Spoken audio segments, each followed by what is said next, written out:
Step into video game land. Welcome to Time Time.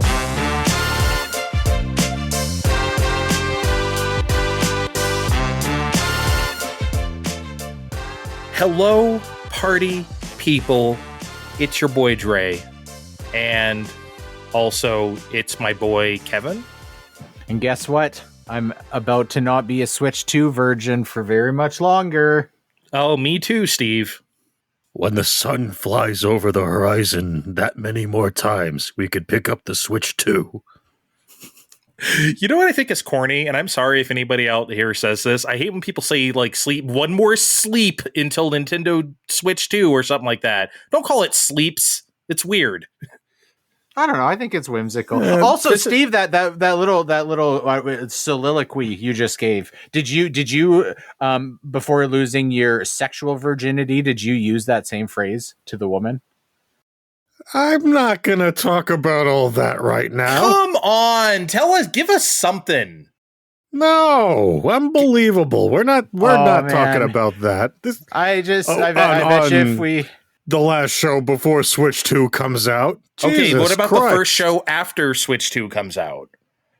Unbelievable, you guys. There's probably a fucking letter, Dear Penthouse, in the mid-2000s that talked about, I laid her down and I told her about the sun coming over the range or whatever the fuck you were saying.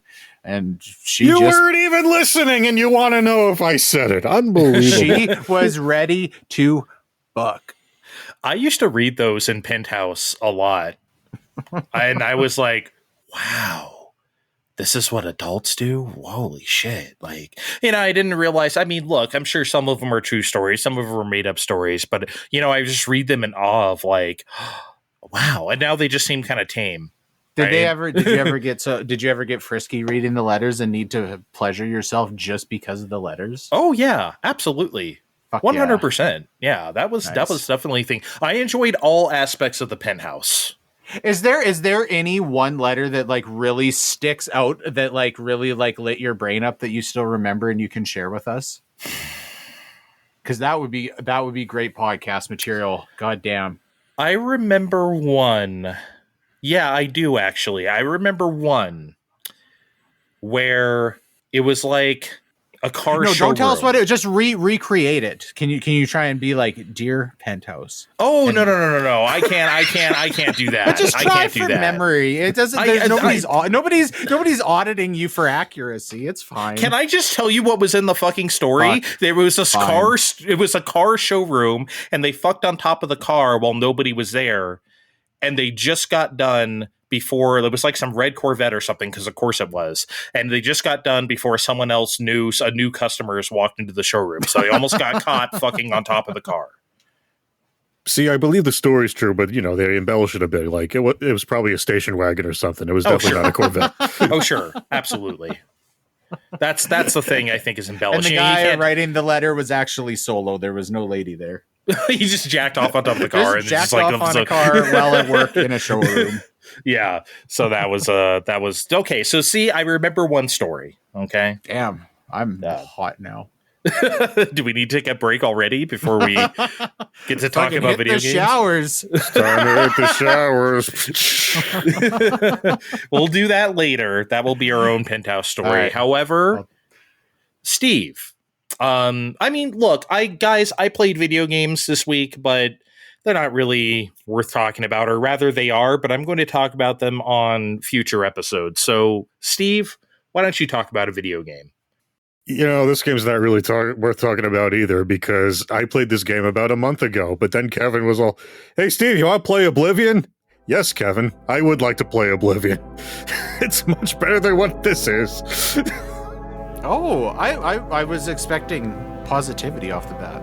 And what this is I Am Setsuna.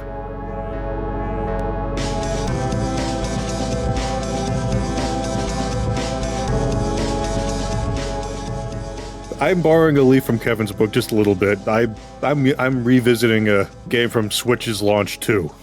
Technically not a Switch exclusive game. It came out on PS4 like in 2016 where people were comparing it favorably to Chrono Trigger, and oh my god, that should have been a warning, huh?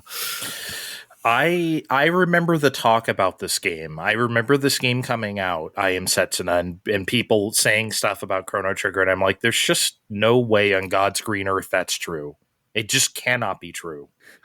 In any case, I was not paying $50 at Switch launch for a digital copy when Zelda and Bomberman, a new Shovel Knight campaign were all out there. And then there was my new friend Arcade Archives out here doing things for $8 a piece. The point is, $50, no. $15 later on at a holiday sale, sure. $15 for I Am Setsuna. Because really, why play I Am Setsuna when you can play Neo Turf Masters? I mean, if we're being real.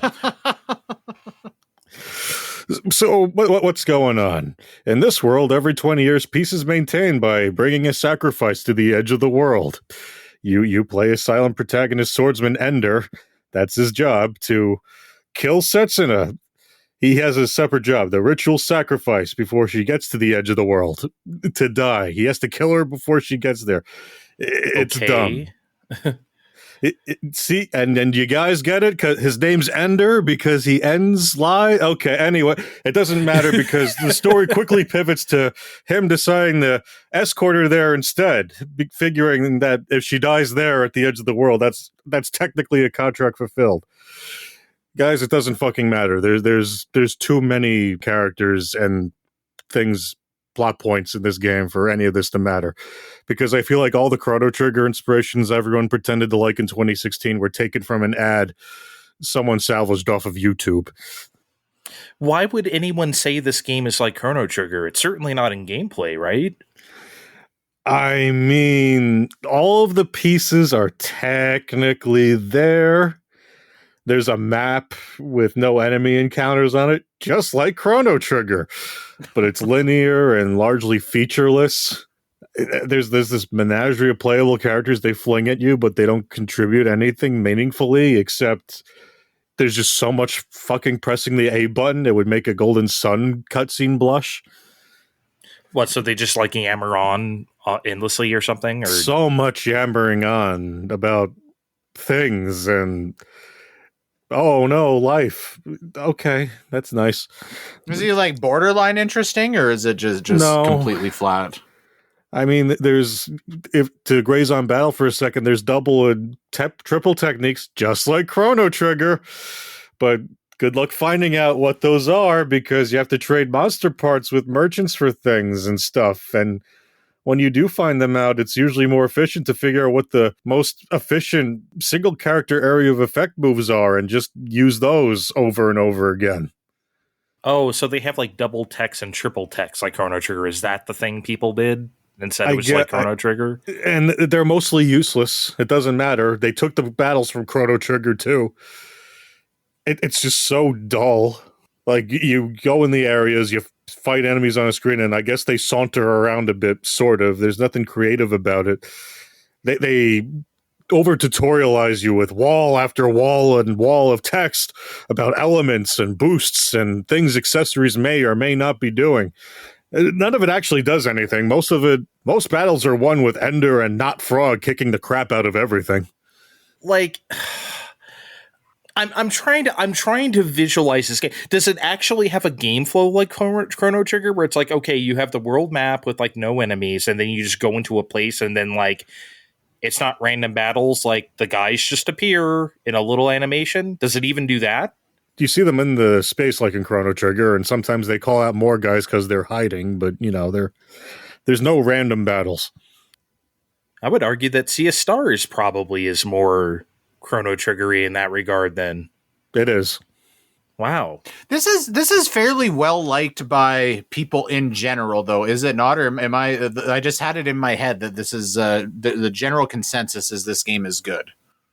Maybe it was in 2016, but it's holy shit, 2025 now. You know, between Sea of Stars and everything else, who cares anymore, right? Or maybe people still like I Am Setsuna. Let me know, or don't. Maybe I don't want to know, because guys, None of this shit's compelling. You follow the map from plotline to plotline, helping the citizenry by mashing A through Setsuna's latest variant of, oh no, more people are suffering. I had no fucking idea. While the game starts up again while so much fucking piano plays. Guys, this has to be the most uninspired JRPG soundtrack in the Square Enix catalog. Wow. Everything everywhere is piano. Everything. You ever browse the iTunes in the later aughts when the Final Fantasies were on there and you found the Nobuo Uematsu piano album? No? Just me? Okay, well, imagine that being a thing. But all original tunes that may or may not fit what's going on, whatever mood they want to make, it doesn't may or may not fit. It's all piano. Somber mood? Piano. Triumphant achievement? Piano. Town ablaze? Piano. Big boss stare down the group? Piano. Oh, boy. I'm going to use my mind meld with Andre to ask on his behalf. Surely they used some other instruments in there somewhere. No, they did not use other instruments. If they were, they might have been like dummied out of the game, or maybe they like missed those when they like printed the digital file or whatever, but it's all piano. So much fucking piano. Well, it kind of answers the question of like those soundtracks that you mentioned. Here is the piano arrangements of Final Fantasy IX or something. And then dumb people are like, why didn't they just use all these in the game? Well, now you have your answer. You can't just do that for a video game. But it's just so bad. Steve, there's no fucking way you finished this, right? Right? No, I didn't, because somewhere between being exhausted as hell from Easter adjacent shifts and the game was plain boring as hell, I just plain as fell asleep on the couch with the dogs on a very warm spring afternoon during one of the game's active time battles and died. Only to realize that the last time I saved was hours ago. And because there's no autosave and I forgot to save, I just couldn't be fucking bothered. Although I do have a very sadistic plan for what happens the next time I lose my fine time dollars. Something to talk about behind closed doors, I guess. You can't do that to the audience. Now you have to tell them. No, it has to come up at a later time. Oh my God. I would be so mad if I'm listening to the show right now. I'm sorry, folks. I'm really sorry. I do not condone this behavior. He's a tease. I mean, my God. Gotta keep them wanting more. They want more now. Give it to them. They gotta hang on to the edge of their seats. Download the next episodes. They will forget you ever said this, because this is the worst tease of all time. I will say I've never played I Am Setsuna. I did try the demo of Lost Sphere when that hit, and I was like, this game is booty butt cheeks. So I never wanted to try anything else from the studio. I finished Lost Sphere. I couldn't do this. You actually finished? Did you even try Oninaki? That was the third one they did, right? That was actually pretty okay, if not incredibly morbid. Oh, okay, never mind. I don't do recreational sadness. I'll stay away from that one.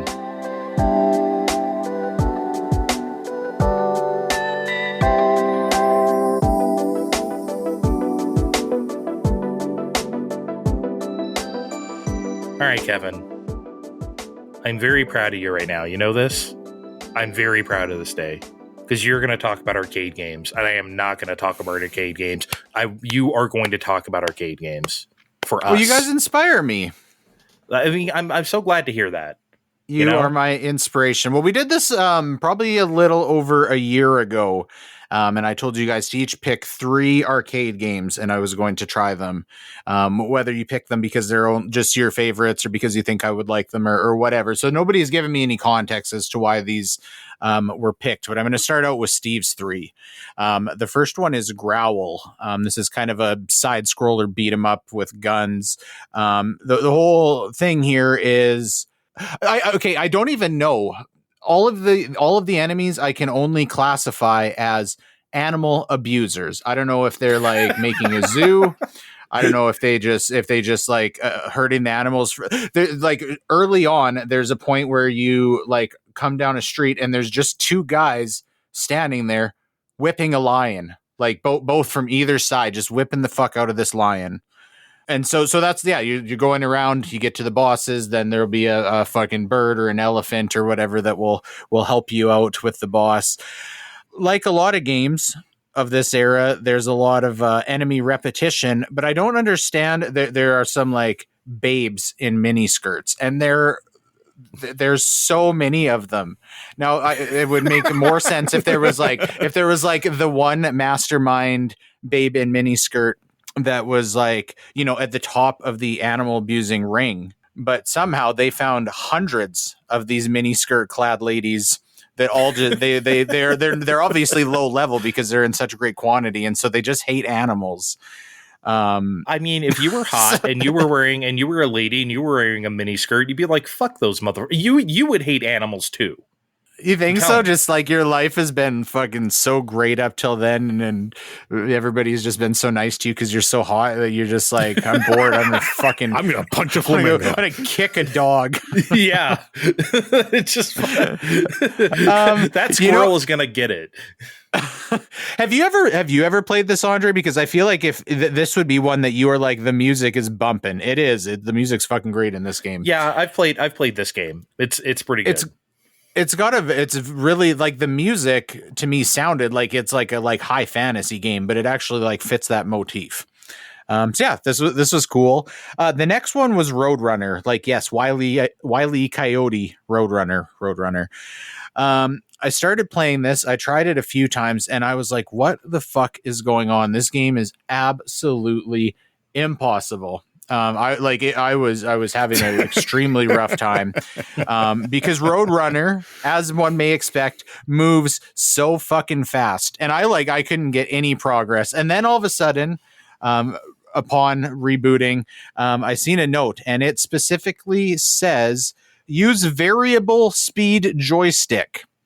Now, I think the problem I was running into is because the joystick on the main machine is just not able to like emulate because actually I went and like watched some gameplay of this online because I needed to figure out, and sure enough, you can get like, oh, well, no, that's not your fault, but you can get like right in front of Wile E. Coyote and like trick him into like running into traps and like be a little bit more nuanced with your actions because you got to pick up birdseed. But when you're just running like 1,000 miles per hour all the time, it doesn't work. So I'm sure this is an enjoyable game. I just didn't get to play it properly. I don't think I ever knew this game existed. I did not know there was a Roadrunner arcade game. I didn't either until I found it at Barcade however long ago, and then I just sunk however many tokens into it. I'm like, this is pretty neat, actually. Who made it? Midway or whoever back then. Okay. I think that this was an Atari game. Atari? Oh yeah, Atari, because it was Atari because they did Tengen made an NES version and that was booty. That'll do it. Yeah, definitely. I would say like if I had to guess, this is probably like 86, 87. It's pretty. It's not. It's pretty primitive looking in comparison to some of these other things. And the third one Steve picked was NARC. I have played NARC before, so this wasn't a new one for me. But it's still a great pick. I love the dynamic that it's, you know, the like start is like the whole game is about like killing the drug dealers. You know, and they're like, drugs are bad. But it's so like, the motif is like the first level, all of the bad guys are just these like fat guys in trench coats, and then all of a sudden there's like evil psychotic killer clowns, and the enemies throw literal needles at you as attacks, and then you kill them and you just like pick up bags of cocaine all over the place. There are dogs, and when you shoot at the dogs, rather than killing them, they just turn into like tiny little puppies and run away. And so this Just is like all. real This is life. just Yeah. exactly. This is I just mean, it's just a sight. The whole thing is a sight to behold. My favorite level is there's like, so a lot of this is like the seedy part of town, but there's like the one level that is like the sex seedy part of town. And there's some of the signs around. So there's one sign that just says hot sex. And my favorite, I played this a few times in the last week, and I was just playing it again this morning. And so one of the signs I was trying to like, I don't even know if this is racist or like how to take this. And so maybe you guys can like help me out, because I don't even know like how to interpret this. One of the signs in the seedy sex part says hole in one. Juan, hole in one is one of the like shops in there. I mean, now is that like, is that inappropriate, or is it just? I'm sure Juan like runs the business. He probably wants people to know about his hole. Yeah. Yeah, I'm sure. I mean, like, yeah, I wouldn't take that as like racism. I think that's just like, hey, I'm Juan, and come to hole in one, like a cheesy commercial. You know, like, yeah, I just think it's like that. I don't think there's anything sinister happening there. I mean, but for real, like, if you're going to buy drugs, you're going to buy it from a fat guy in a trench coat. I mean, that's who I would trust. You wouldn't buy from the clown? No, I'm not going to trust the clown, Steve. No, I don't even trust the clown at the kid's birthday party. Yeah, I'm not going to buy drugs from him either. But the fat guy in the trench coat, he is the one that is like definitely not putting fentanyl in your meth. Oh yeah, I trust him. Okay. I don't trust the skinny guy in the trench coat because he's done too much meth. Like he's, you know, like, no, thank you. Yeah, the fat guy's keeping well. He probably took a sample of it right before you got there. Yeah, he knows what's up.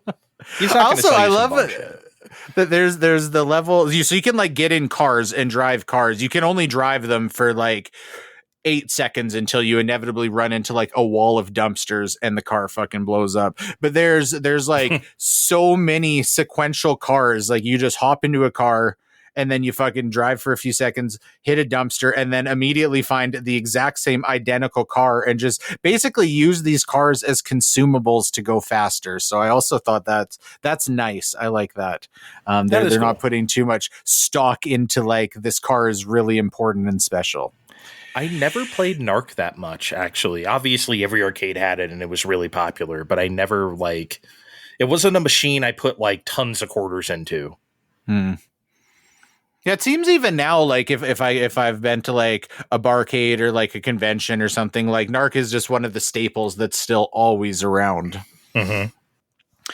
I'm still hanging on to... There was a fairly common arcade game that Andre didn't really play. Yeah, I really, I mean, look, I've seen it a million times. I know exactly what happens in the game. I've seen people play it a lot, all right? But I just never played it that much myself. He walked in and he looked. He's like, oh, those basic bitches playing NARC. I'm going to go play Kubrick. Yep. Oh, no, officer. I never touched the stuff. Never. I did not inhale. By the way, I'm glad you just said that out loud. Get it? Kubrick. Stanley Kubrick. Is that okay? So what's the connection though? I just think they wanted to make a funny pun in English. I think Konami was just having fun, in my opinion. All right. Considering how fucked up this game is, you tell everybody about it. Let's talk about Kubrick. As soon as I like seen what the premise of this is, I was like, I can do this. I specifically, so you have like those little plastic sliding number puzzles or a picture or whatever that you get in a treat bag at a birthday party when you're a kid. And I feel like I'm pretty good at those. I like know the just like what you need to do to get them in order, so I don't have to think about it too much. You're and taking so Kubrick it out of your kid's goodie bag and you're just acing it every time. Like, yeah, I'm the best. Those fucking stupid kids don't know how to do it. I got to do it for them. So Kubrick is like kind of the same thing, except for there is like a ball in the center at the start, and it like moves. And so the sliding puzzle has pieces of a path, and you have to like manipulate the sliding puzzle in real time as that circle like travels along the path. And so not only do you have to get them in, and so you can't, it's not like at the start of the puzzle you can just immediately be like, okay, this goes here, this goes here, this goes here, because you have to at times move them, when the ball is on an adjacent parcel, to line it up so that it'll like connect after it's got there, or you have to like move the parcel the ball is on or whatever. So yeah, I went into this thinking I can do this, and holy fuck, this game is so goddamn fucking hard. I don't know how you had the mental fortitude to ever play this enough. It's so hard. I got through the first one. The first one wasn't too bad. I just figured out what I needed to do. The second level is pretty fucking hard. It took me a while. And finally I got it. And then I got to the third level and I spent 15 fucking minutes and made zero progress whatsoever. And then I turned this game off. I think it's a cool concept. I think this would be a better game. I literally do. If you could hit a fucking pause button and stop the ball from moving so you had time to think. I understand this is not conducive to an arcade game that wants you to put quarters into it, but I would have enjoyed my time with this game more because I would have been less fucking pissed off. Steve, I think you should get this game on Arcade Archives Kubrick and just show us how it's done. You should just send I have a video. To show you how it's done. Yeah, you should send a video because, here's the thing. I'm not that great at this game either. I think it's really fun, though. And I love that it's, basically just reusing assets from Gradius 3 to just including the font, the Gradius font and everything, that just, Konami doesn't care. Whatever. But Kevin, there's also an ulterior motive I have for wanting you to play this game. I really thought you would like it, by the way. I wasn't trying to send this to piss you off. I do. I like the idea of the game. I just think it's so goddamn hard that on the third level, I didn't even feel like I was making progress. Ideally, I would be okay, I've got the ball this far, and now I kind of am getting an understanding of the flow of this level and what I'm going to need to do moving forward. And I didn't even get fucking close to that. It's just this is not your fault. It's a cool idea. It's just too fucking hard for me. Okay. Well, I'll tell you what. I'll get it, and then on when Switch 2 comes out, we'll have a game chat, and you can all stare at my pitch perfect video as I play along. How's that stuff? If you ace this game, I'll be pissed too. Come on, you can't. I'm not watching you. One. Yeah, especially after I voluntarily come on and be it's so hard, it's so hard, it's so hard, and then if you come onto the next show and you're fuck, I'm a Kubrick master, I'm gonna feel like a piece of shit. Come on, guys. I was trying to make a joke about the chat video and you don't even jump on it. Unbelievable. We're very upset about the future prospect of you stunting on us. I'm sorry. That's on our minds. You already do this with Advance Wars. Yeah, he won't even video coach you on that. But here, Kevin, I also had an ulterior motive. Let me tell you my ulterior motive. When you beat a level, it plays your least favorite sound effect that I play on Fine Time. Did you catch it? I didn't catch that. I know. I know. Yeah, it's the 45-second. You're. Yeah. Whenever you beat a level, it plays that. Yeah, so I wanted you to hear that and be wait a second. Well, maybe that's the sound they play when you successfully beat a level, at which point I would have heard it a grand total of 2 times. Yeah, well, see, that's what I was not counting on, right? I didn't think this game would defeat you that way. But yeah, every time you beat a level. So all right, I want to move on. I don't want to talk about how bad I am at video games anymore. It's not fun. Let's talk about another a game he's bad at instead. You know what? I liked both the next 2 games. Probably, better than this. Elevator Action Returns. This was my favorite of the ones that Andre picked. And immediately, as soon as I seen the character, you can pick between 3 characters, and the one on the right is Jad the Taff. What does that even mean? I don't know, but man. I was that's a cool name. Taito. Jad the Taff fucks, right? Yeah, oh, yes, absolutely. I mean, he's got the name. He's a handsome fellow. So I didn't even try any of the other. Actually, mistakenly, I switched to the girl one time. But I didn't. I wanted to only play as Jad the Taff. I'm a Jad the Taff truther. I'm a Jad the Taff main. And the instructions say, go indoor, get a data. So that's the I've the only time I've played original Elevator Action. Actually, I had a friend that had Elevator Action on Game Boy when I was a kid. Okay. That's a legit version. So that's and this is, you know, this is a long time ago. So this is the only like elevator action context I have. And I liked, so the first level is like very similar to that. It's got the very like tall up and down, you know, with the like hallway in the middle, with where the elevator goes. It very much looks like old elevator action. But then all of a sudden it's much more combat heavy and like side scrolling. There's still elevators. That's still like the main thing. You still have to get to the red doors and get a data.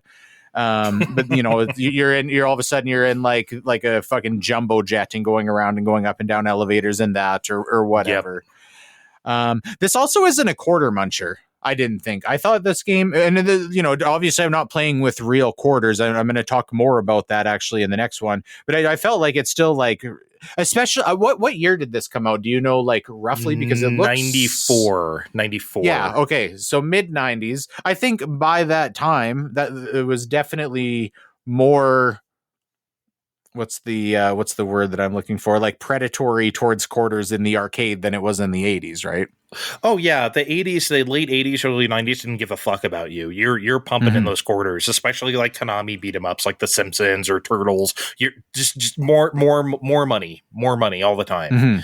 Yeah, Elevator Action Returns is much more, you know, fair to the player. Probably why it didn't make that much money, I guess. But what a game, man. This is one of my favorite arcade games of all time. That's why I wanted you to play it. Like, yeah, I love this game. It's got a great style to it, and I don't even know how to like. I don't know how would you describe the style, because it's very like cohesive, even though the levels are all themed quite differently from each other. It's really got a fucking look and a sound to it.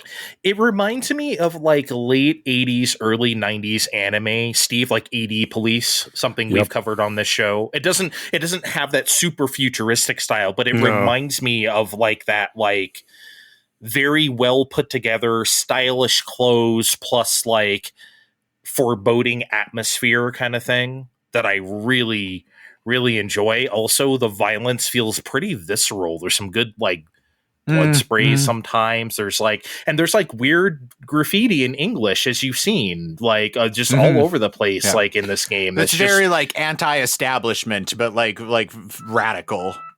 Yeah, I mean, it's just an incredible game. I don't want to let you move on to the next thing though before we talk about the music in this game, which is again like one of my favorite soundtracks in arcade history. This shit is incredible. I mean, I don't even know how to describe it. I don't know if it's something you took notice of while playing. I don't know if it's your kind of music, but for me, this was like the best. Yeah, well, I think it was really like, again, cohesive with that theme. It's got like a specific sound that kind of goes with it, where it's like it's got like a like, you know, some parts are like really bright and there's like little fucking things of palm trees or whatever, but it's got that like morbidity or darkness to it at the same time. Yeah, just great stuff. So yeah, I didn't finish this. I was pretty far along, and I had something that came up that I had to attend to. But I'm going to go back and play to the end of this because it was felt really good. Okay. And then finally, 19XX: The War Against Destiny. Originally, I thought Andre picked this because it seemed pretty easy at the start, and I've complained about how I'm just bad at shmups before. And then I got to the second boss, and I hadn't used any continues yet, which is rare by this point. And then I used one, and then I used one, and then I used one. I think 3 continues just on that fucking boss. And like all of a sudden you get to the bosses. And so then when you get to the next level, pretty easy until you get to the boss. But I feel like the bosses are so fucking unfair. It's hard for me to wrap my head around the like motive to be able to play this enough if you're using actual quarters and putting money into it to get to the point where you can really like foresee what the attack patterns are going to look like, because all of a sudden they'll like the boss will do a fucking attack and it will just like spam in this like movement of all of the bullets that I I'm never going to like be like, okay, I know reliably if I go like down in this area, this is where they're going to like widen up the most, because it's just so like widespread and sporadic. And I'm not shitting on this game. I think in general, when I talk about shmups, this made me think about why. Of course, again, I'm not using real quarters, so it doesn't really fucking matter. But it doesn't feel, I think that's just what doesn't feel good, is I know that all of a sudden I'm getting to this point and I'm like, if I get hit 3 times, I need to hit that quarter button again. And that's like negative feedback, because that just doesn't make me feel good. Whereas if I'm playing like a fucking side scroll and beat 'em up, you know, and I'm still hitting that button regularly if I don't know what I'm doing or I'm not good at it.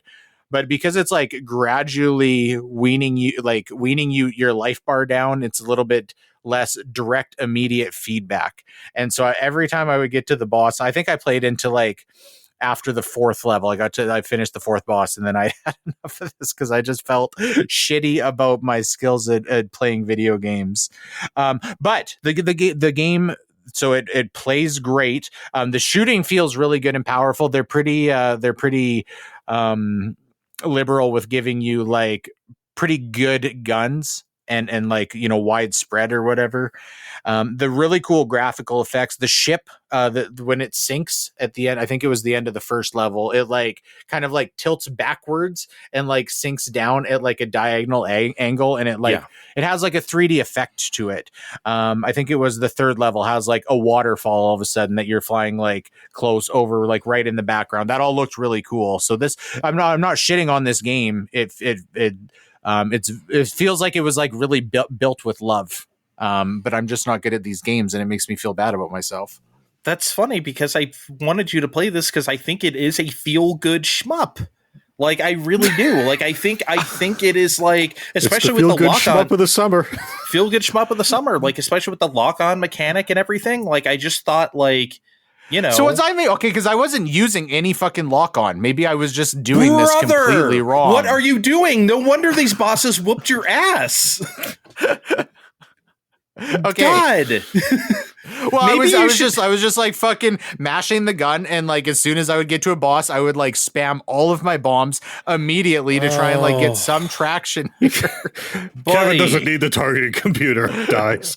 I mean, that's like the whole point of the game. That's literally the entire mechanic. So is it just but holding down shooting doesn't like it just like rapid fire shoots, doesn't it? I don't have time to explain 19XX to you. Okay. Just know that you should be using that on bosses and not bosses alike. That's all I can say. Maybe I'll revisit this and see if I can like figure it out a little bit better. Because it was up to the bosses. Like it never seemed overly hard. And it feels good. I just felt like shit when I would get to the bosses and die over and over and over. And like, I would feel like shit too if I didn't use the main mechanic of the game. This Super Mario game's pretty hard. I keep running into the guys. This is bullshit. This is bullshit. All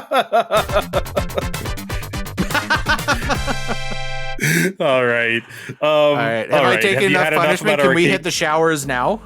Well, I know. I was about to say I'm still hot from that penthouse story at the top. I think we really need to get in the shower, Steve. See, I think he's especially enthusiastic this week because he knows that we're probably like hopping in with wood, thinking about the car dealership. I mean, we're ready to go this time. We are absolutely. Wear your fucking safety glasses because we're swinging. Let's go. It's time to hit the showers. We'll be right back on Fine Time.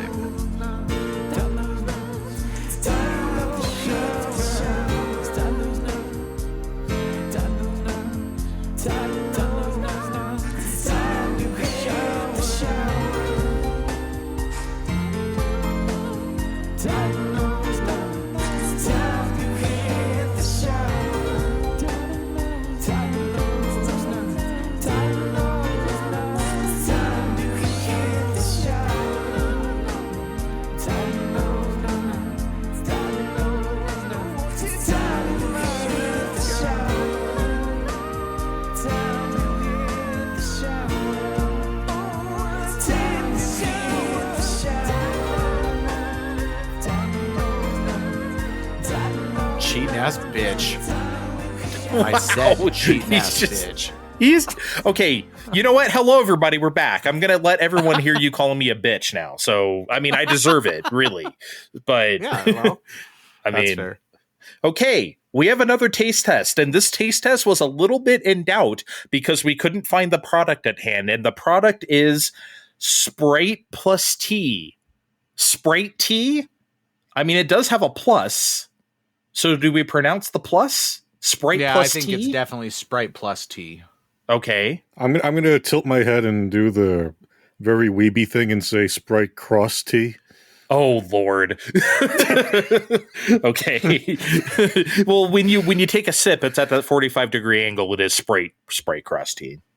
I have to say, I'm very excited. I really wanted to do this one when Sprite plus tea came into our group chat because Steve, I'm sorry, I'm going to throw you under the bus. Steve is a fucking huge tea snob. Multiple times before, I've seen Steve go on like quite serious rants where he's like, "Oh, those fucking idiots down south, they think they know what iced tea is. That kind of swill isn't iced tea. They're just dumping sugar." Well, he might have to articulate a little bit more, but he's got very like strong tea opinions. They're very America's opinions. That's all I can say.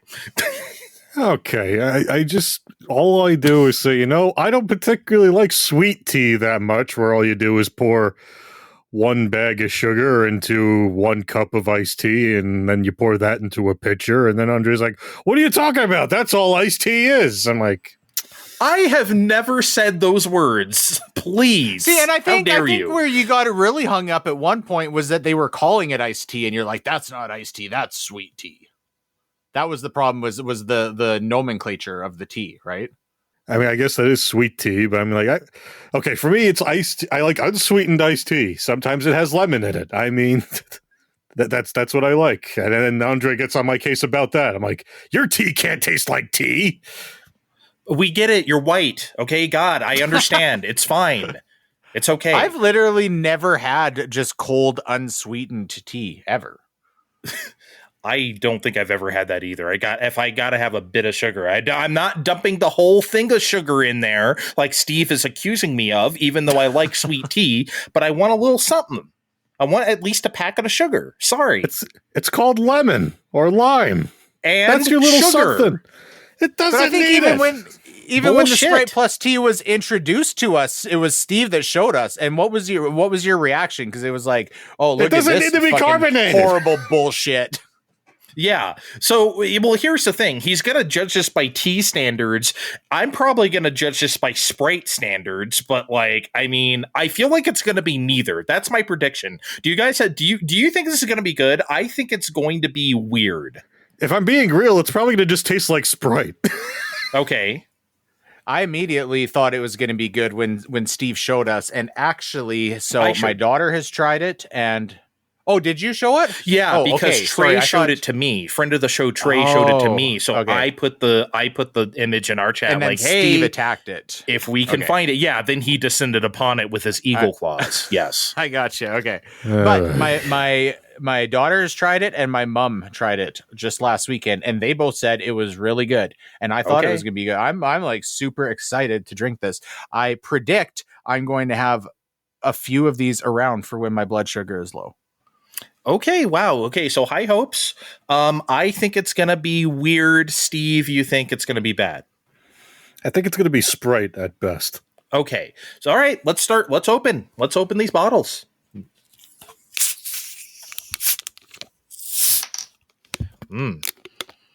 Doesn't really smell like much. Oh, a little lemon. It smells like iced tea. Yeah, a little lemon hit. Smells like Nestea, and that's not positive from me. Smells all right. Are we ready to take a sip? I'm ready to take this journey with all of you. Okay, let's go.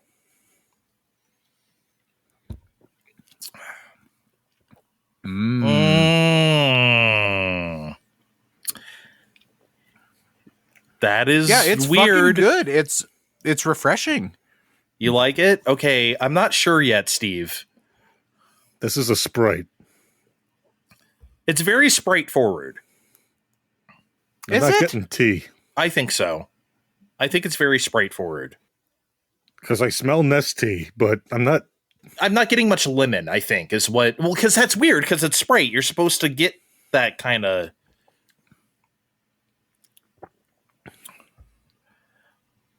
I'm getting more lemon as I taste it more.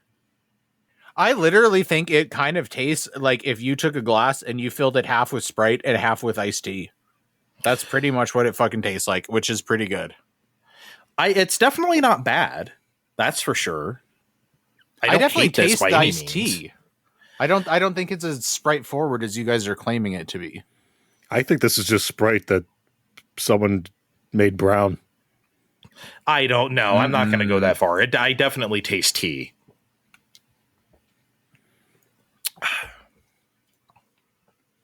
Do you like it, Steve? I'm not buying anymore, but I mean, I'll finish this one. Don't ask him that. He doesn't like anything anyway. Yeah, this is 2 weeks ago where I liked the mango rush. Okay, you did like that. You did like that, and so did I. Yeah, this is I mean, look, I'm not there's definitely tea here. Maybe for me, I would want a little more tea. Because like I said, it's very straightforward. I'm not like I want more. I think honestly, if I just straight up squeezed a lemon in this, it would be perfect. I think I want more like iced tea lemony, just to like a little bit. I think it's incredibly lemony, and I think they fucked up this entire thing if we're tasting something that differently. We have different taste buds, humans do. I mean, I feel like it's okay, Steve, which is why some people can have sweet tea, and it's fine. It's still tea. I don't know. I don't know how I feel about this. I'm having trouble formulating thoughts. Kevin's on board, though. Yeah, I definitely can taste the Sprite. And maybe I don't think it's very Sprite forward. Maybe it's slightly Sprite dominant. Maybe a little bit. See, I don't think I would want to add lemon to mine. I think I would just want to add more like iced tea. Maybe. But I don't know if I want to fuck with it. It's pretty good. It's good. It is definitely, again, is this something I'm going to buy all the time? No. But this is definitely good. I will probably have a couple more. I got 2 for $4, so I have another one in the fridge. I'll definitely drink that too. Steve, are you not giving it a fair enough shake because of your tea preconceptions? Be honest. We all know the answer to that. Kevin, I'm drinking a Sprite right now. I'm considering this a lucky gamble and that I have a very Sprite-forward bottle here. You didn't even answer my question. He didn't answer You're just deflecting because you know you have an anti-tea bias. I'm answering the question. What am I drinking here? It's a Sprite. I'm not even tasting tea here. If my grandma didn't stir this with our wooden spoon from 1973 on our freshly painted white porch within the last 3 weeks of July, this is bullshit tea. Yep, that's what he's doing. That's exactly No. You know what? You know Arizona, which is like high fructose corn syrup, and they might have waved a lemon and some tea in there. That tastes more like tea than this does. That does. I agree. By the way, I love Arizona, so don't get me twisted with this guy. I will drink that shit. No, I loved Arizona too until that was making me sick too much, but not because of tea, but other reasons. I mean, I don't drink it every day, but I do definitely like a can of Arizona. Still 99 cents around these parts, by the way. It's still 99 cents. It's still mostly 99 out here too. Yeah. I think I'm warming up to it. Kevin, I was kind of unsure that first sip, but the more I drink this, the more I like it. Also, I usually kind of drink my drinks room temperature. I got this out of the fridge, and I usually, for these taste tests, I do drink them cold because that's how you would get it at the convenience store. That's how most people drink soda. As I let this sit here throughout the show, I think I'm going to like it more. So as near the end of the show, if we remember, I'll take another sip. And I'll as it's warmed up a bit, I'll probably taste more tea. I think because it's cold, it dulls stuff. I think I might like it a bit more as it gets a bit warm. I don't know. But I think so far, so especially something with iced tea in it, I feel like you definitely want that cold. I don't know. I like most things room temperature. I really do. With a soda in particular, I would need that cold. I can deal with a lukewarm iced tea. I can't have a warm soda.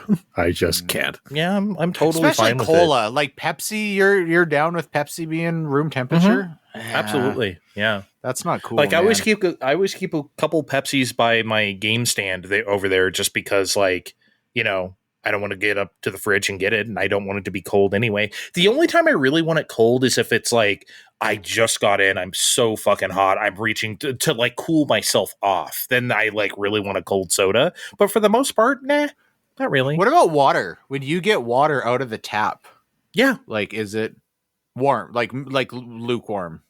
yeah, it's a bit cold, you know, if you hear it. I mean, it's not ice cold. Like in the winter, it's obviously colder, right? But nah, it's fine.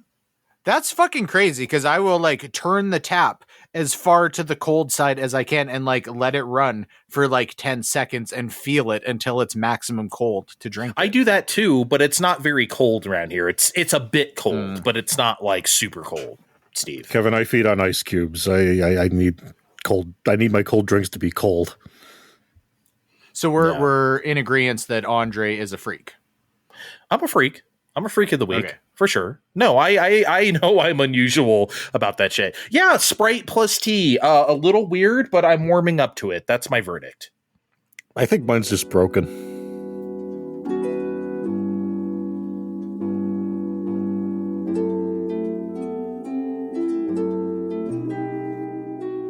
All right.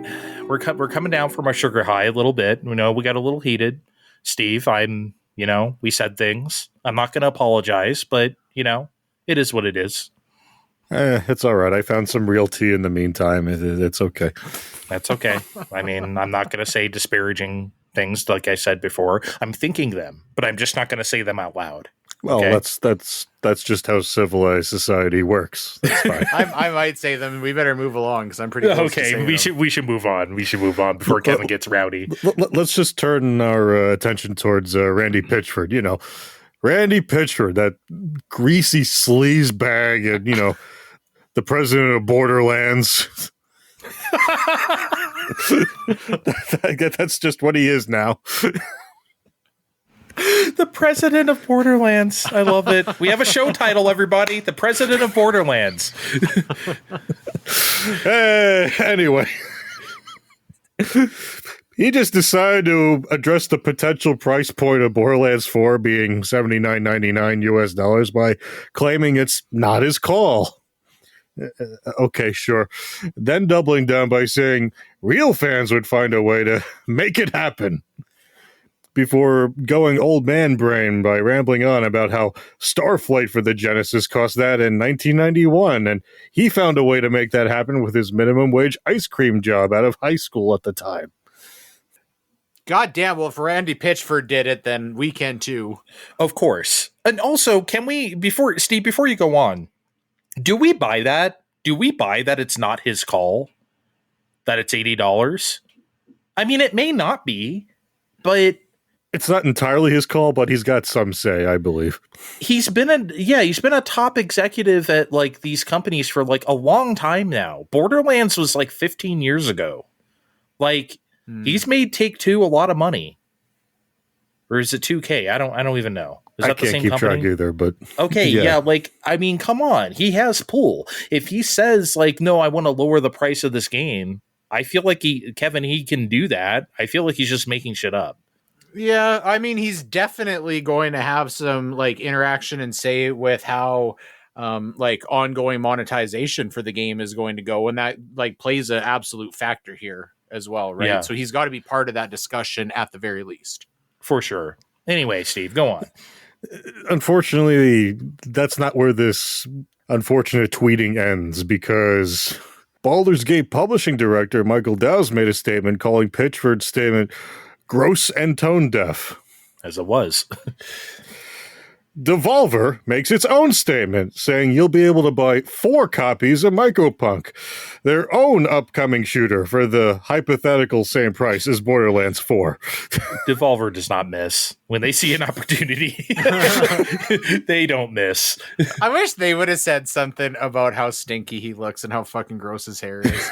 I feel like you're the only one who feels that way. I mean, maybe not the only one, but there I feel is like have you fucking seen him? There is no way I'm the only one that feels that way. I've been looking at this man for a long time. Yes, I love Borderlands, unfortunately. So yes, I'm well acquainted with the way he looks. It never crossed your mind before you had met me that he looks like he stinks and has got progressively stinkier since time has went on.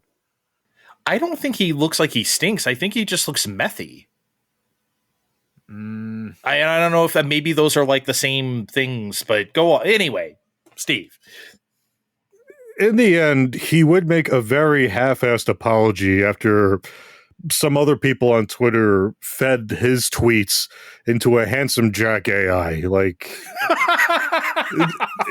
they spat it out what he said, and they're like, "Oh man, that's what I sound like. Oh, my bad, you guys." It's like every Republican who doesn't know they're the villain unless like completely faced with their own reality. You know, it's like, oh wait, that sucks actually. Now it's happening to me. You know, it's just like, come on. So, okay.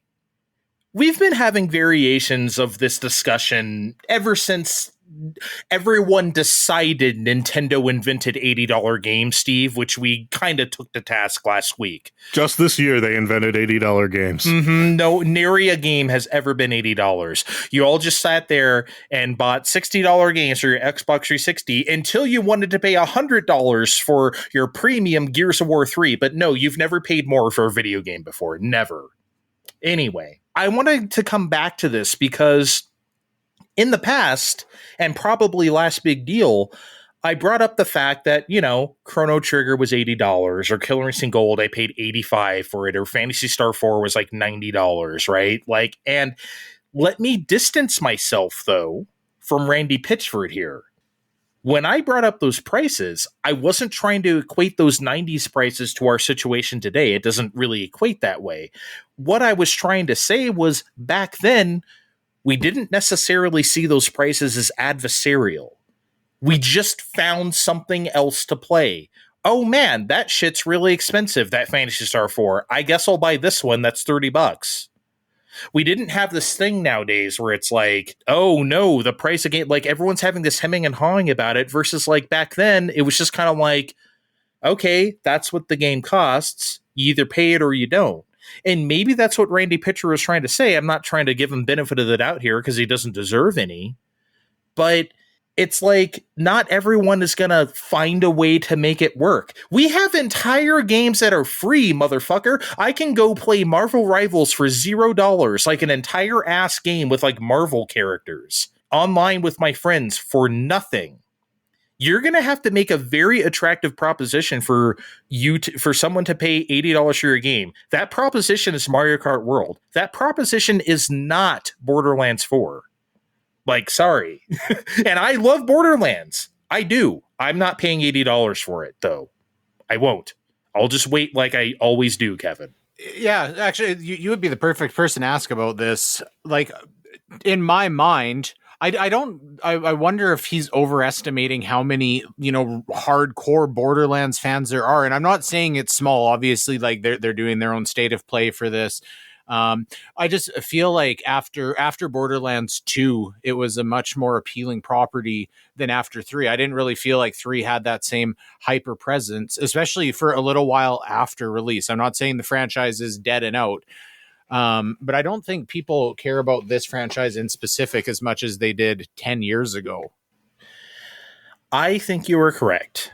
Obviously there was a big gap between Borderlands 2 and 3. To the Borderlands 2 was 2012. Borderlands 3 was 19, I believe. So that's like a long time.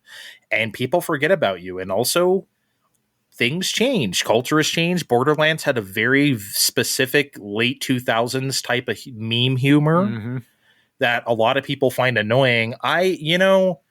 People always ask me, how can you stand the characters in the game or the humor? For me, it's just like, I don't know, man. If I don't think it's funny, then like, whatever. I mean, I'm shooting stuff. I'm finding cool guns. It's like the humor isn't like the point of the game for me. I get it. It's very like in your face and you can't ignore it. But Yeah, as long as the gameplay's good, I'm there. I mean, it's the same thing I said about what's that fucking Xbox 360 game you had me play you love so much by Insomniac. Sunset Overdrive. Oh, okay. Yeah, okay. I find the humor in that game fucking repellent. I think that game, like, I never want to hear anybody talk. That game's great. Okay, so I can get over it if the gameplay is good enough. And Borderlands gameplay is always good enough. But yes, I'm sorry, I'm getting off track. To answer your question, yeah. Like, it's not as big as it was because Borderlands 3 isn't as good as 2. It's still really good. It's just not as good. So, and the fact that they're marketing Borderlands 4 as this thing, I'm sure you guys have both noticed this. It's like, well, here it is. Y'all know what this is. It's Borderlands. Mm-hmm. Here's the fourth one. Yeah. Kind of doesn't instill me with confidence, but I'm going to play it, not for $80 though. Well, and like I said, like we know this is a franchise that does the season pass thing, right? So when we're talking about going to like $80 as a standard now, we haven't really been having that. Have we seen anything do that we would expect to have a season pass at this point? Because I think when we're talking about something that already like has been set up to pull out more income than just like base MSRP, that does change people's expectations for MSRP as well. Yeah, that's kind of the fighting game problem, right? It's like you buy the game. Here are all these characters that are just going to keep coming for years. And I hate that about fighting games nowadays. It took me a long time. That's why I don't buy them like I used to. And I still love fighting games. I don't buy them all. I didn't even buy King of Fighters 15. Because I'm like, I don't feel like the money they're just going to pull out of me like every 3 months. Here's some more characters. I don't feel like it. So I did for Street Fighter 6 because, you know, I love Street Fighter and I think that game is exceptional. I love Street Fighter 6, but that's just one thing. I'm not going to do that for Guilty Gear, right? So, yeah, you're right with the season pass stuff. I think what really broke me, though, Kevin, is when the reason why I stopped playing Destiny 2 is because they had that first DLC for it, and then they had like a season pass on top of it. So it's like, here's your base expansion pack, here's your season pass that's like also $30 on top of that. So it's like $70. I paid $60 for the game. Now you want me to pay $70 for like a year more of content that isn't really going to be that substantial? I'm fucking out of here. Right? So yeah, Borderlands can charge $80, and if they want to have like another $40 season pass, like, you know, how much are people willing to take? I don't know, Steve. See, I don't really know either. I mean, we already established Randy might not be 100% responsible for those decisions, but surely he has to be aware of, you know, the sales that Borderland frequently goes on and how everyone just tends to wait for that to happen, right? Like, is he just completely oblivious to that? Or does he just save money on all that deodorant? Kevin, am I doing this right? That was the right thing to say. Here's my thing. I think he uses deodorant. I just think it doesn't work. I just think there's no stopping the Randy pitch. He like only applies it directly to his butthole and nowhere else. Nobody ever taught him how to use deodorant. Can you imagine doing that with like a deodorant with a little bit of zing, like old school Old Spice or something? It has a little to it, you know? Accidentally ram some antiperspirant up there. Oh, he's never gonna shit again. Yeah. I don't know, man. It's weird. Again, I love Borderlands, so this sucks for me. I don't want this game to be $80, but I can tell you right now I'm not paying it. And I was actually thinking, okay, because like Borderlands 3, I kind of just waited for PS5, you know? So I was like, it's coming out for that. I'll just wait, which I did. So I got Borderlands 3 when it was like a lot cheaper, plus all the DLC. There's no reason in the world I'm not going to do that again. It's like the Ubisoft disrespect, right? Nobody ever buys Ubisoft games at full price because it's just like, now you can get Avatar Pandora for $15 or something. Yeah. You know? Same thing's going to happen, man. I have a question that's slightly off topic. I just was thinking about, Andre, when you were talking about between 2012 and 2019 and kind of people like where society was at and like how like receptive people were to that humor. And then after you said that, I feel like between 2019 and now, it's going to be even quite a bit harder to capitalize on that kind of humor. Like I think just like internet culture has so far surpassed where that is. And Borderlands 3 definitely was like pretty still rooted in that. And do you guys agree? Like, do you think that that might be like an actual big problem for this game in 2025? Yeah. I don't know how they're gonna because here's the thing. I think they're aware that people are done with it because I don't know. I think they found the Borderlands 4 writer on Twitter and people were messaging him, man, if there is one Hawk Tuah joke in this game, I swear to God, don't do it. People don't want that anymore. And I think they're aware of that. But the problem is, I don't know what you do. It's Borderlands. Mm-hmm. What else are you supposed to do? I don't have an answer for that either. I also don't know enough about Borderlands to have an answer for that. Sorry, Andre.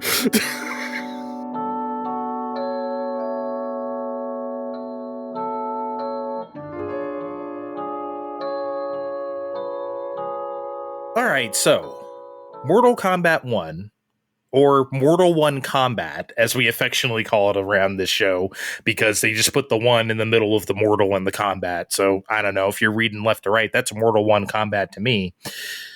The game is done. So NetherRealm Studios confirmed that the game won't be getting any more DLC characters, costumes, etc. It's over. It's been no secret that Mortal 1 Combat has been the worst performing Mortal Kombat in a very long time. It sold dramatically less than Mortal Kombat 11, which came out in 2019 and I think sold 15 million copies. That game was hot. I think Mortal Kombat X sold 10 million. Mortal Kombat was hot shit last decade. And with this new entry, it probably sold, I think, 5 to 7 million. We haven't seen hard numbers on it because Warner Brothers, but not nearly as good. So obviously they're moving on from it and they're making a new game, they said. That's not a big surprise. But, Steve, what the hell do they do right now? What are they supposed to do? Mortal 1 Combat was called that because it was yet another reboot of the series. So they can't just do that again. They have to play off of this if they're going to make a Mortal Kombat. Do they make Injustice 3? Does anyone even want that? Where do they go from here? I honestly have no idea, Andre. I know I wasn't hot on Mortal 1 Combat when this came up a few years ago. I listen back. I was not nice to this game. At all. I wasn't. When it was unveiled, yeah. But I figured the fans were going to be all about it. Guys, the fans were obviously not all about it. And that's the thing right now. WB, not just WB Games, they don't have a whole lot of patience for things that go super far right this fucking second. Nope. At the moment. So while Injustice 3 sounds like the super obvious choice to be yep, that's what they're doing. Next topic, Andre. No, not necessarily, because after watching Multiverses shit the bed. Oh, I forgot about that. I can't believe I forgot about that. Yeah, really, I know, right? I don't know if they're so quick to, greenlight another crossover fighting game, even if it's more refined than that. I know the movie entertainment side is largely separate from the video game side of things, but I know WB is just hemorrhaging money right now. They're not having a great time with all this at the moment. And I'm sure, because a lot of their Season 2 characters for Mortal 1 Combat have been, very expensive licenses. They had the T-1000. They had Conan the Barbarian, right. The Arnold Conan the Barbarian. It was I don't know if it was using his voice or anything, but it was definitely his likeness. It's been they had Ghostface from Scream, right? They've been having very expensive stuff in this game. None of that stuff could have been cheap. So I don't know if it's not really going to work out. So I don't know. I hope it's not Injustice 3. Those are not games I've ever liked. Kevin, I know you're not really into fighting games, so you don't really pay attention to this stuff. Do you remember though how big Mortal Kombat was 10 years ago versus now? Surely you even feel that. Yeah, I definitely remember it being more of a thing than now for sure. Yeah. And I think everyone knows that right now. But okay, here, I have a half-baked theory. Okay, I'm just going to tell you guys this. I'm going to try to manifest this. Here's what I think might happen. Ed Boon is so sick of making Mortal Kombat, he's going to leave. How about that? He's going to kickstart Mortal Twombat or whatever the fake game is going to be on Kickstarter. Immortal Wombat on Kickstarter. Yeah, obviously I'm joking, but like he has to be sick of doing this, right? He has to want to do something else at this point. I mean, he loves Mortal Kombat. It's the reason why it still exists, even though John Tobias is out of the picture. He's been the one keeping this alive. Like, surely he can't just want to do this forever. Ed Boon OnlyFans. Nobody's going to pay for that. Except me. Oh, somebody would. Okay. More like Ed Boob OnlyFans. Oh, who said anyway? I don't know what other future he would have. I mean, that's been his career. What else? What else would you do? I don't know, man. I would like to see him strike out on his own and do something weird, though. It can be another fighting game. It could be... It's clear that the man loves this type of motif and he's not going to give it up. But just... Could they ever... Remember, okay, I don't know. Remember the 2000s? He used to get weird with it. Remember Mortal Kombat Shaolin Monks? You guys remember that game? Yeah. Yeah. Or like Kevin doesn't. He's making a face at me. I don't remember. It was like a fixed perspective, like third person adventure fighting game where you kind of like kind of overhead and just kind of almost like a fancy kind of beat 'em up almost, but it was like a standalone game. I remember the like Sub-Zero. There was a Sub-Zero like side scrolling platformer, right? Yeah, that was terrible. We prefer not to talk about that one. Yeah, that's like one of the worst games ever. That shit's awful. But yes, there was that, right? Remember they made a Jax one, or they had like maybe it was 3D. Remember they made a Jax game? That was 3D-ish, I think. Yeah, that was. I think they were just reusing assets from 4 and trying to do something. Anyway, yeah, I hope he gets to. I don't know whether it's within Mortal Kombat or not. I just hope the man gets to do something different. Fine time.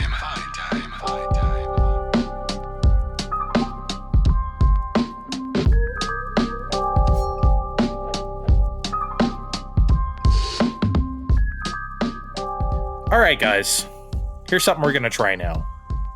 For a few months now, I've been wanting to see if the three of us together, collectively, could come up with an agreed upon list of the top 10 consoles of all time. I want to see if we can do this. I don't know how this is going to work out. This could be the shortest segment ever. We're just going to agree. This could be a very long segment where we argue for an hour about who God knows what. But I just want to try it. I want to see if we can do this. I saw a streamer do it, and I'm ripping him off. So I want to see if we can do it as well. Okay? What do you guys say? Steve, ready to argue with me? Super Nintendo Entertainment System. Thank you. Great argument. Kevin? I think we're going to be able to bang out like 7 pretty easily that we're all agreeable upon. And then all of a sudden there's going to be like 3 down at the bottom that there might be some adjustment in arguing at that point. I don't think we're going to get that far. I don't think it's going to be 7. I think we may do like 4 or 5. So to that point, let's just get started. Okay. I have the pad in front of me. Let's do the ones first that all of us are going to agree on. Okay. Okay. There's no way that Switch doesn't make that list. Yes, absolutely. Switch. Chief. Okay, writing it down. Switch. I know we're doing this in no particular order. No particular order. Switch at the top, though. I'm just saying, would you guys put Switch at the top, or is it? Oh, I don't know about all that. I would have to think about it. But like, okay, let's lock in Switch. We're locking it in. Okay, Super Nintendo, right, guys? Of course. Yep. Okay. What else can we agree on? Y'all want to say DS? Man, there's a lot of like handhelds I'd probably put over original DS. I think DS is like easily the best Nintendo handheld library for sure. Oh, if you ask me. I gotta say DS. Okay, we'll put DS in the maybe. Okay, I'll make a maybe pile. What about PS2? PS2 feels correct. I feel like that has to be there, Steve. Immediately of the PlayStations, yes. Okay, PS2 let's should lock be in PS2. Lock in PS2. I'm going to subsequently throw out a similar. What about PS4? That's hard. I would love to say yes to that, though. I would love to. Let's put that in the maybe pile for now. I'm kind of agreeing with you right now, but I want to talk that one out. Okay. Do you guys want to say Xbox 360? Not really.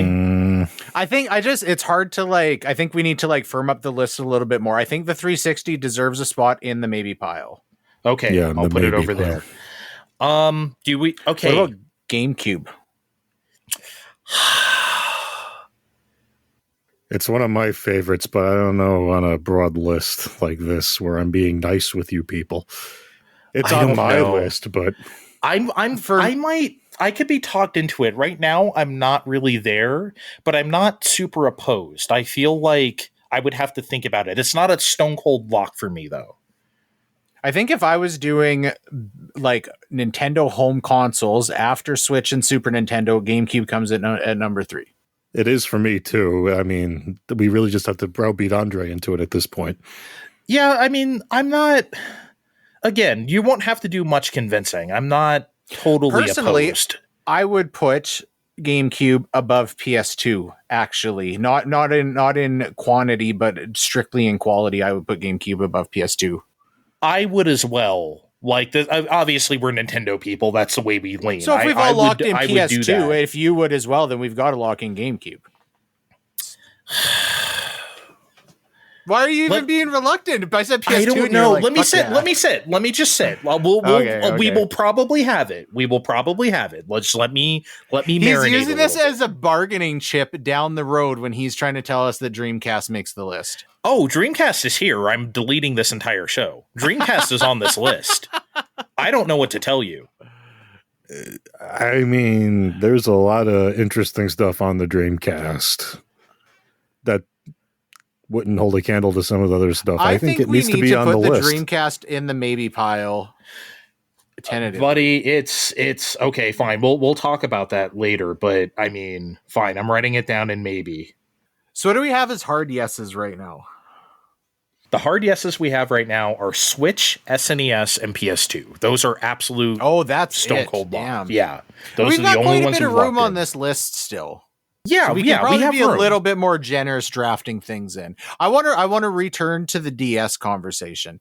I think Game Boy Advance hands down is above DS. I think like DS looks like shit. Honestly, like it's what games are you playing? I would not consider Game Boy Advance for this. I'm sorry. I would consider regular Game Boy, like old ass brick Game Boy. I don't think I would consider Game Boy Advance. Game Boy Advance is an honorable mention. It's a really great system. I thought Steve was going to be with me for sure. Okay, sell me on DS because I'm just not seeing it. I had a DS, like there was some good shit on there, but bro, like everything, like I mean, yeah, we had those like experimental early years, of course, but like, I mean, there's just so many I don't even know where to begin. Like, first of all, the RPGs on DS are just out of this world. I don't want to hear about Golden Sun, Dark Dick, or whatever that fucking thing is called. But like, Steve, like as an RPG machine on the go, I mean, people say PSP. I don't think so. It's DS. No, it's DS. And I know neither one of you played The World Ends With You, but it's the best game on the system, probably. So the 3 Dragon Quest remakes, like, get out of here, man. Like that, we had a Bangai-O. We had the a Bangai-O best version Spirits. of Chrono Trigger. I mean, and I'm not even talking the Nintendo stuff. We know the Nintendo stuff already. I don't even want to get into Nintendogs and shit because, like, who cares? But, like, I don't know, man. Okay, but even the Nintendo stuff on DS, like, what really persists? I don't think in retro, like, Mario Kart DS was the first, like, pretty, like, accurate to what you want ish on a console on a handheld. But it, like, it hasn't held up in retrospect, I don't think. I don't believe that at all. I think Mario Kart DS is excellent. So I don't know, man. New Super Mario Brothers. People like to talk shit now. New Super Mario Brothers, fucking awesome, especially at the time. Yeah. Tetris DS, great. Meteos, great. Like, I mean, this system just has so much, man. The 3 Castlevanias, the Castlevania trilogy on DS. Like, sorry, I just think this system is an all-timer. I do. PokePals would yell at me if I didn't bring up Pokemon Black and White right now. Yeah, a lot of. Okay, I think there's enough room on the list for the DS. I don't like live in hatred of the DS by any stretch. I just don't. I'm not as enthusiastic about it. Oh, I know what this is about. This is about his sister ruining his DS Lite. That did fucking piss me off. We're gonna do a sideshow one time about all the things that my sister has done to wrong me. It's gonna be like 5 hours long. That's gonna be Kevin's first solo show. Yeah. No music or anything. Just get right in front of the microphone. No edits. Just right in there. Can we lock in DS, please, Kevin? Come on. Fine. Lock it in. Sure. All right. So we have 4 of them here. Guys, I want to go back in time here, and I don't think you'll agree with me, but I think it should be here, and it's an Atari 2600. I think it should absolutely be on this list. Like, look, man, I don't have to go over the games, but, like, I mean, you know them already. It's just that, like, for that, like, pure, simple fun, I still think those games are fun. I do. I'm not doing a retroactive thing because, like, even that's before my time, believe it or not, Kevin. I'm not that old. But, like, I don't know, man. I think Atari 2600 kind of fucking belongs here. I don't want to be one of those shows that just begins at NES as if that's like. But we're talking about best consoles, right? Top 10 best consoles, not important to progress, not like historical significance or anything. I don't see it. Like it was just too primitive and janky to like be like truly effective. Do you feel that way, Steve? If only because a lot of that hardware barely held together. I mean, yeah, there were all those unique controllers and things, but they barely worked after the first year or so. That's not what we're talking about. We're talking about the games. Come on. And how do you play the games? On my fucking PS4 with a DualSense. That's how I play them. Then we need to put PS4 on the list then. You know, don't fucking do this to the fucking show. You know exactly what we're doing here. Do you think the Atari 2600 belongs here or not? I think it belongs on the maybe pile.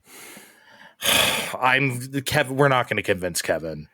Man, I think like pretty much everything on the maybe pile deserves that spot more than the 2600. And again, I don't fucking hate the Atari 2600. I just don't like, man, I don't see it at all. What about NES? I think like everything you just fucking said about 2600, you know, if we talk in terms of moving forward one generation, like it is like much more defensible about NES. I think NES doesn't have enough, like, all-time great games. I think there's a lot of great stuff on NES, obviously, but I think the average NES game isn't that good. And what all-time greats are on our Atari 2600?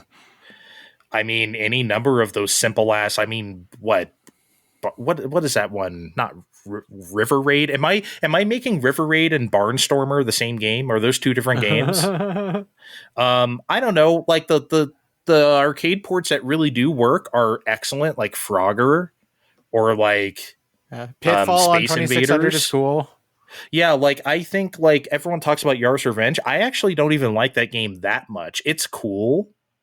I mean, I actually do, but not. It's cool. Don't get me wrong, but like, no, I mean, like, you're correct though. Like, Atari 2600 doesn't have that, but to me, Atari 2600 is almost like the Super Nintendo, where it doesn't have like the tip tops for me, but like you can pick up your average Atari 2600 game and get something out of it. It's decent.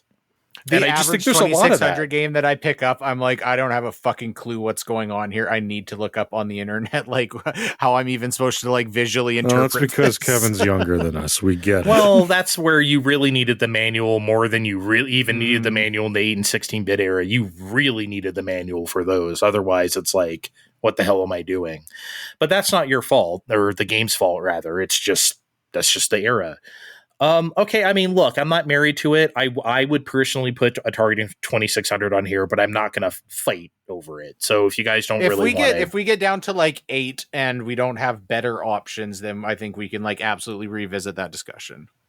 Okay. You know what? Then I'll put it on maybe. I'll put it on maybe for now. I don't really feel it though. Guys, Dreamcast has got to be here. It absolutely has to be here. Sorry. Do I have to name the games for you? I don't think I do. No, you don't. Of the Sega machines, it's got to be Dreamcast. It has to, Kevin. Come on. Yeah, I mean, we're not like fucking banging out this list. Let's put it on the list, and then if we like find something that I like, there's not space for that I like truly thinks deserves to bump off the Dreamcast, I'll advocate for it at that time. I don't know. I don't know that I think like a list of top 10, it doesn't belong necessarily. It's hard for me to like gauge how much space is on this list, like in comparison. Okay, I understand. Well, we have locked in again for record. We have locked in Switch, SNES, PS2, and DS. Those are our 4 locks. I really think PS4 deserves a spot. I think I kind of agree. Steve. I mean, what's a PS5 but a better PS4? But I mean, I guess it should be there, right? And not an Xbox One, right? PS4. No. The only Xbox I would personally consider, I'm saying it right now, is 360. I don't think I would consider any other Xbox. Yeah, I would agree with that. Okay, so do we want to lock in PS4? Let's lock in that PS4. I vote yes. Let's lock it in. Do we still have GameCube outstanding? Is GameCube still on maybe? GameCube is still on maybe. Do we really? So what is there 4 spots left? Do you think we're going 5. to find 4 things? Okay, are we going to find 4 consoles that deserve that spot more than GameCube? Maybe not. I'm kind of with you. I'm the same place on that as you are on Dreamcast. Like, I will likely want it to be here. I don't have a problem with it being here. I just want to feel out some other stuff. And one thing I want to feel out, and I don't think you guys are going to go for it, but here's the thing. We can't add the arcade or pinball to this list, right? Because those aren't consoles. What is a console is the motherfucking Neo Geo. Yes. I think it. Okay, you're with me. Steve is with you. Lock it in. I has to be here. I don't think. Come on, man. Lock Neo that Geo. shit in, Andre. I'm not super against this. This is not my wheelhouse, obviously, but I get why.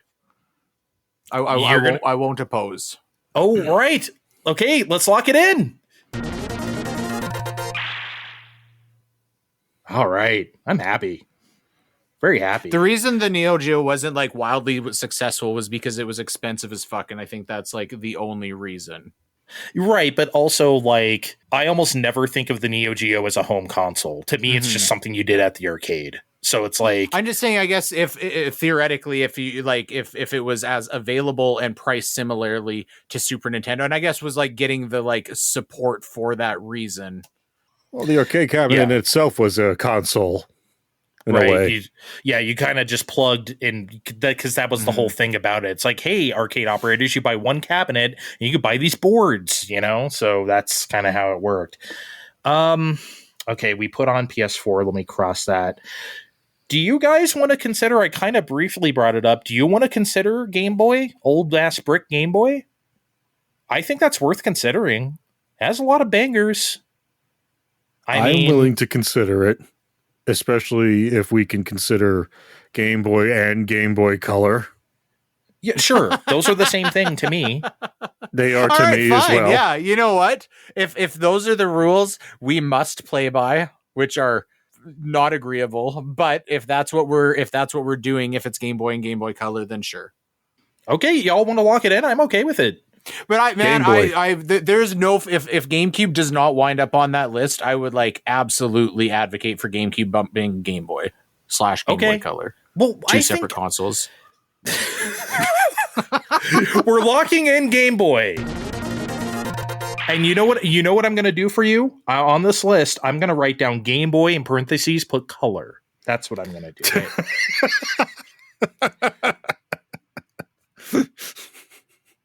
I think it should be Game Boy / color rather than parentheses, but whatever. Let's move on.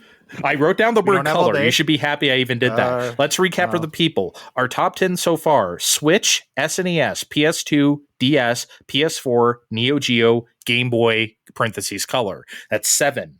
So we have 3 more slots left. Do you guys have any out there positions? I mean, here's the thing. I would love to advocate for TurboGrafx 16, but how can I? TurboGrafx CD, TurboGrafx Super CD-ROM. What the hell do I say? SuperGrafx? Like, how do I even encompass that, right? But even if I want to consider them all into one console, which I typically do, like the mini console style, I don't think I'm going to win you guys over, so I'm not even going to try. Andre, I like it, but it's not an all-timer. Okay. I mean, it is for me, obviously, but I know it's you guys won't go for it, but okay, I'm not trying to sell you guys on this because I don't know myself how I feel about it. But if we proposed PC as a system, or I guess we're just restricting this to consoles. Here we go, Captain Canada. No, I think it's just top 10 consoles, not okay, like. So PC is just not in. Yeah, okay. Yeah, I don't want to get into the like. Well, here's the thing: I don't know enough about like a PC-88 or like a MSX or anything, even enough to like consider that stuff. Well, it's not stuff we really had here. Just to say PC in general, it's impossible to like. How do you quantify that? Yeah, I don't really want to. PC is all the systems. It wins. End of the show. Can we put games for Windows Live on our top 10 consoles? Remember that thing at the bar where they handed you a blue thing and you played poker on that? Is that a system? You know what? I'm just putting this out here. I think if Andre tried to sell me on Steam Deck deserving a spot on this list, that I would probably buy. Steam Deck is incredible, but obviously it doesn't have a bespoke library unto itself, so it's not really like considered for this. But yeah, Steam Deck is it kind of does. It's got the Steam library. That's not what we're talking about here. You know that. But the thing I'm recording this podcast on has the bespoke Steam library. I can play on it. Yeah, but hey, you know what? I obviously love the Steam Deck. If we were talking just strictly hardware and like the way things feel, like, I would love that. Could be a fun discussion sometimes. I would love to. Obviously, I'd advocate for Fat EDS or like. Stuff like that. We can't even start talking about that right now because I will fucking derail us arguing with you for the next half an hour. That's such have you guys heard the good news of the Wavebird? Wavebird's all right. That's my hot take. It's okay. It's fine. It's fine. Rather use a regular controller. It's fine. I would too. I would rather use a regular one. Okay, so here's the deal. We have 3 slots left. And 4 things in our maybe pile. Right now, still our maybe pile is 360, Cube, Dreamcast, and 2600. So I think what we should do from here is slot 3, like 3 of those. One of them is going to have to be left out.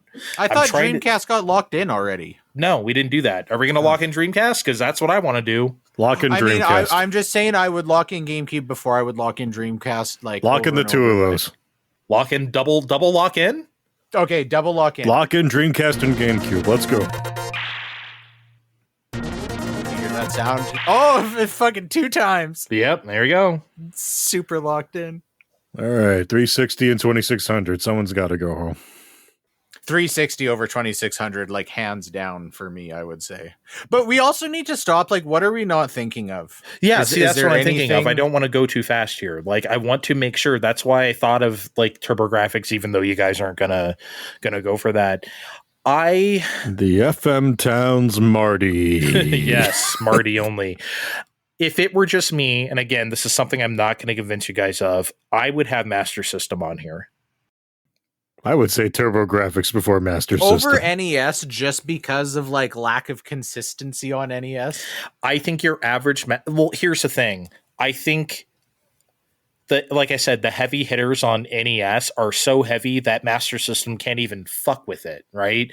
However, and that's what makes it a better console, though. But you know the way I go. It's the same thing I just said about Super Nintendo and DS. Like your average like Master System game, there's just so many quality games on there. I love how we didn't even mention Genesis. we're not even considering it. I know this is not the show for that. I know what you're saying about the average quality, but I just to me this is more of a discussion about like if you could have one of these things with like whatever games out of the library you want, right? The like NES having like numerous shitty games that I don't want to play doesn't make me want to have the Master System more. Right. And I think like in all aspects, just, you know, to me, it's like, what are the best of the best games and how many of them are there? I guess that's more the way I would look at it. Yeah. For me, I look more of like just general like library, like all the like 3 7 out of 10s are worth more to me than like 1 10 out of 10, I think. Whereas you think the other way, which is fine. Like, I don't think there's any right or wrong way to think about that. Man, So, okay, but you don't think like the amount of 7 out of 10s on NES, because okay, so like if I don't want to get into a discussion about like what is the actual size of the library, and if we're looking at like the fucking, you know, these are averaging like a B+ or whatever. You think that the Master System like has like countably more 7 out of 10s than the NES? Yes. I think so. But again, that makes me hesitate because, like I said, the all-timers on NES, there's just too many for me to like. Yeah, see, I'm like going back on my own argument. Maybe I would say NES over Master System. See, and I think I would say NES over 360 as well, personally. That's yeah, I know that's man. Although I also would probably bump Dreamcast at that point and put NES and 360 on, but I know that's just going to be a fucking non-starter, and Andre's going to be like, "Well, we locked it in." No, we locked it in. We're not going back in any of our lock-ins. They're there. But I don't know, man. I'm not like super confident saying that. I'm not being, you know, I'm sure I could be convinced that NES would be the wrong choice over 360. Do we want to consider Wii for even a second? I mean, I wouldn't make mine, but if we're counting that the Wii can play GameCube games. No, we're not doing that shit. Earlier on, I might have, but we're too deep in the argument to consider Wii now. No, we're counting the system's library, not its backwards compatibility. Remember we were on a show where someone tried to do that and I yelled at him and he got mad at me? You guys remember that? Yeah. I don't miss that too much or at all, really. I can't believe it made the show. He didn't edit anything. Anyway,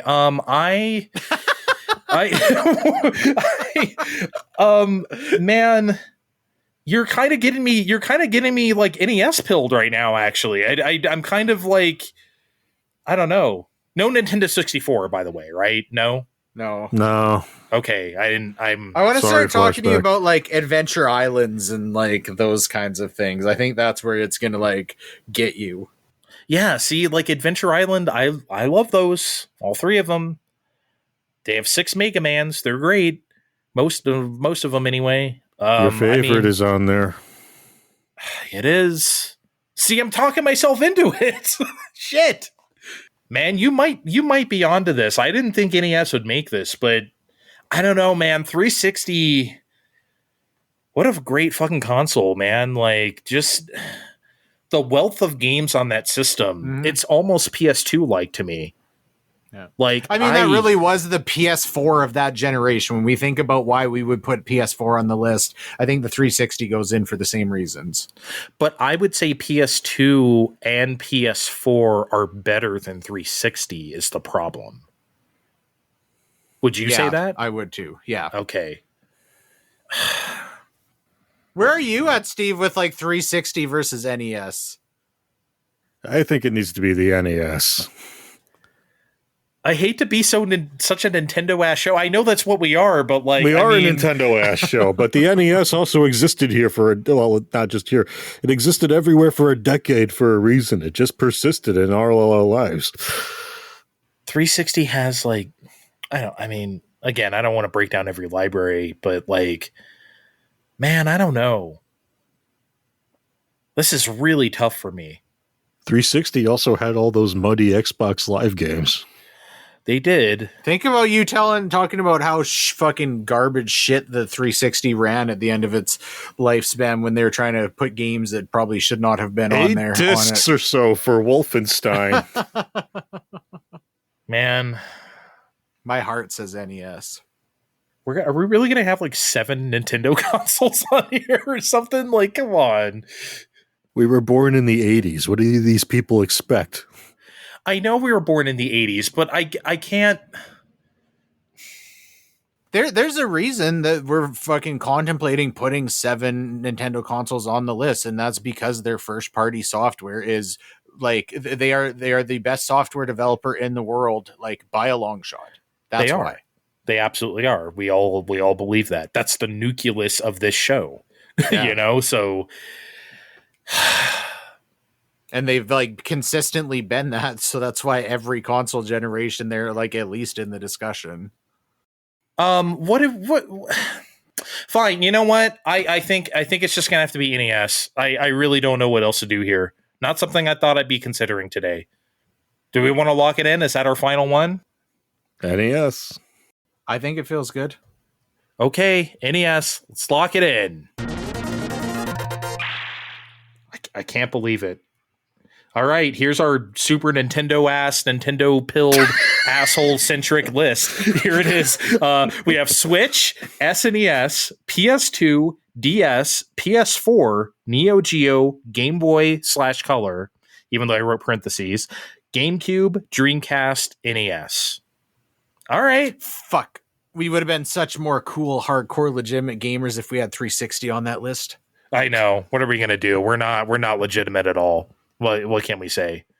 Fight us online about it. Even though we're fucking, I don't know, it's locked in. I'm not gonna change it now. I feel like something's nagging me. I feel like we're forgetting one thing that I'm gonna stop the Virtual this show. Boy. You know, honestly, I'm not even joking. If the Virtual Boy had like 5 more good games, I would consider it. I'm not joking. Bound Hopper would have saved the system. No, Bound High. Dragon Hopper is the other one. All right, let's get the fuck out of here. But before we do, as I said, I'm going to try this Sprite plus tea one more time. Now that it's warmed up a bit during the course of this show. Still smells a little bit like lemon. And I'm going to try it now that's a little bit more warm. Okay, anyone else want to have a sip with me? Yeah, sure. Good. Okay, let's all have a sip. Oh yeah. I like it more now. Absolutely. It's still good, cold. But it was better cold. I like it. It's still cold here, but it's just a little bit less like, it's not fridge cold. It's taking that icy chill off. So maybe not room temperature, but maybe if I just take it out of the fridge for an hour, this is perfect. This is really good now. I actually like this. Steve, have you changed? I taste the tea now. You don't sound happy about it. No, I'm not. Will you ever like anything that's not Mango Rush? Maybe you should just go back to that. I'm not driving all the way back to Little Caesars for Mango Rush. They deliver. Okay, I guarantee I'm way out of the delivery radius. Okay. All right, let's get out of here. I'm going to drink the rest of the Sprite plus tea and edit this damn show. Thanks for joining us. Check the description of this podcast to find our names on social media, and we'll see you next time. Bye. We'll catch you next time